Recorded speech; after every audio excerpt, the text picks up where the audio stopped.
Hello everyone, it's Dr. Alessandro. Welcome back to my channel. Please like and subscribe. And in today's video, I'm going to be sharing with you some information about dental x-rays. So I know we take a bunch of different types of x-rays, and so I'm going to be explaining a couple of the varieties to you today, and I'll explain a couple of others in another video separately because it's a lot of material to put together all at once. So a few basics about dental x-rays. When we dentists are taking cavity checking x-rays and individual x-rays of certain teeth, so they're called bitewings and periapicals, those are the fancy terms. The radiation that you get from these types of x-rays is really, really tiny. How tiny is it? Well, let's just say you take a walk outside in the sunshine on a beautiful day, and you're out maybe 10-15 minutes, and then you go back indoors. Well, in that time, you've probably received the same amount of radiation, if not more, than if you did when you're getting x-rays from us. So yes, our x-rays really are very, very low in radiation. So if anybody's concerned about that, then hopefully that has eased your concern, because there are a lot of other things like your cell phones or other devices that emit as much or more radiation to your body, really, than dental x-rays. We have really done an excellent job of keeping our x-ray load, our radiation load low and lowering it over time. So any concerns about that, that should pretty much be dispelled at this point. So that's the radiation from our kind of smaller versions. Now, there are other types of radiographs, x-rays that we take, which emit some more radiation. It is some more, but it's really not much more. It's maybe 2 to 3 times the amount of some of our cavity checking x-rays. So even that is like taking a 45-minute walk out in the sun. We do that all the time as people, or if we're working outdoors, we're doing that all the time. And yet we're not all that worried about radiation typically. I mean, maybe with some sunscreen on, but that's about it. So even our other x-rays, which emit more, really aren't as much of a concern. When you get into the CT scan type of x-rays, that might be a bigger dose than all the other standard ones we use. But that said, really, all told, our x-rays aren't really much in terms of radiation compared with, say, medical x-rays, which have a lot more radiation dose given to a patient. All right, so now, why do we get bitewing x-rays and individual x-rays or periapicals of teeth? Well, bitewing x-rays are ones that we take at checkups typically. And we recommend them depending on the person, really. If a person has a lot of crowns or fillings or has had a lot of activity in the past of cavities, we tend to recommend them more frequently, probably yearly or every 18 months. If people have been clean from any kind of decay, we tend to push that time frame out to 2 to 3 years, depending on the person. And if somebody's never had a cavity in their life, it may even be every 3 years. Until maybe they get older and maybe they're on medication that dries the mouth, and we want to keep them on a little bit closer watch because things can become more damaged at that time. But most of the time it's every year to every 18 months and sometimes every 2 years. What we're doing is we're taking a look at where bone levels are for people with cavity checking x-rays. So that's a gold standard for a couple things. Bone levels, to see where the bone is in relation to the tooth, to see if there's gum disease and if there's bone loss from the gum disease. And we want to see where the cavities are in between the teeth, because as you know from a previous video that I made, cavities can start in between teeth as well as on top of teeth. So let me show you a little clip of an example of bitewing x-rays. That way you know what you're looking at. So for example, here are bitewing x-rays of the left side of a patient's mouth. And what I can show you, for example, is that over here we have a filling, but that filling is breaking down. That is, there's this shadow or this dark spot right here. And that means that there is likely cavity or decay forming right there. And we can see another shadow right here, a little more clear right over here on this x-ray. And that's cavity in the pit of a tooth. So those are areas that are cavities. And we can see that on x-rays. Now we can see that also there is pretty decent bone level, like right here, all the way across. This is probably a younger person.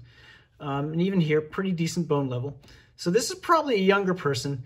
And this younger person, again, has had a cavity in between teeth with a filling that has broken down.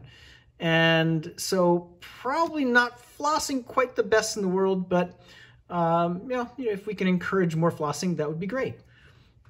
So those are some of the things that we're looking for on cavity checking x-rays. Now, this person probably had wisdom teeth removed because there is no wisdom tooth visible here. Usually at this point in time, we'd see maybe something right here because sometimes we can catch the tips of wisdom teeth in this spot. So probably had the wisdom teeth taken out. Has had another filling. For example, this is a tooth-colored filling here. This is also a tooth-colored filling. So has had some fillings done, has had some cavities in between teeth, and doesn't appear to have wisdom teeth at this point.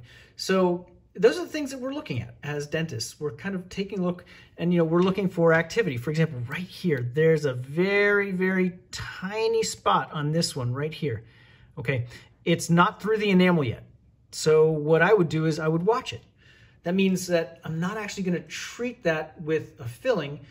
I'm just going to recommend good flossing and home care to the patient so that that doesn't expand into something that we then need to treat. So this is an example of our cavity checking x-rays, or Bitewings. So I'm going to move on to the next example, which is a periapical, or an x-ray that checks to see what the health of the root of the tooth is. Okay, so this is what we call a periapical x-ray, or an x-ray that we use to check the health of the area around the roots of the teeth. So in this case, we took this x-ray because we're looking at this one right here, which has a big cavity on one side of the tooth and was probably bothering the patient at the time it was taken.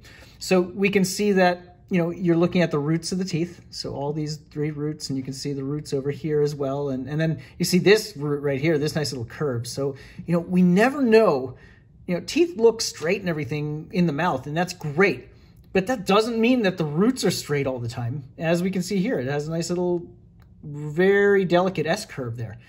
So that's the neat thing. We can see all sorts of stuff that maybe you don't expect to see when we take x-rays. And so that's another reason why it's really important for us to take our x-rays, because if we can't take x-rays, sometimes we don't know what's going on. So a patient can say no and tell us that they don't want x-rays. And we can respect that, but we can tell them, we can't tell you that we're going to be able to diagnose you, and we may not be able to treat you if we don't know what's going on. So those are the kind of things to think about whenever you're deciding whether or not you want to get x-rays. And these days, some offices are basically saying, if we don't get x-rays, you may not come in to be treated. You may have to go somewhere else. So that's another consideration. So thoughts for all of you as you watch this video and are kind of learning as you go along. So again, like I said, these are the things that we can see. Now, these x-rays, again, they're checking for abscesses or infections here, not just the fact that there's a cavity or the fact that, hey, maybe you might have some interesting root anatomy. So yeah, we're looking at a whole bunch of different things. And for example, this is the sinus. This is when you get sinus infections, this is the sinus right here. And so this area, when in a sinus infection, might get cloudy or more opaque. So it's tougher to see structures. And sometimes it's tough to tell if a upper tooth is suffering from discomfort from a dental source or if it's a sinus infection. So this is another reason to help rule out sinus infection or other pathology or things that are going on. So dental x-rays have tons of different uses. All right, so as you can see, this is the type of x-ray unit that we use chairside in order to get the cavity checking x-rays and the x-rays of the roots of the teeth individually. Now, this type of unit is maybe on the older side. There are now newer units which are portable, that is, they're handheld, and so somebody can go from room to room and take x-rays with a handheld device, also called a nomad. That's our shorthand term for it. And those are very useful, and those are becoming more commonplace, and actually we will likely be investing in one in the not too distant future, and changing, because currently our x-rays are film, or plain film, but digital is becoming almost, I can't say universal, but it's getting there. And the quality of digital, while it wasn't so great 10, 15 years ago, is now getting to the point where it's basically equivalent to film. And I am pretty much at the point where I'm very comfortable with taking digital x-rays because it's gotten to the point where it's pretty much equal to film quality. And the only thing is, it is a bit of an expensive issue if you're starting up. Digital x-rays, as far as a system, is expensive, but it might be worthwhile because it does save a lot of time. It saves about 7 minutes if you're putting them through a standard processor for film. So instead of waiting 7 minutes, you have an image within a second. And that's a lot of time to save. So digital x-rays are coming. They are the way to go. But you still have these units here and using film, which is still reliable. So there's nothing wrong with using film. There's nothing bad about using film. So those are some of the basics, nuts and bolts of dental x-rays as far as cavity checking x-rays and x-rays to check around the base of the roots of the teeth. I hope this video was helpful to you, and again, please like and subscribe, and please share, and stay well and healthy.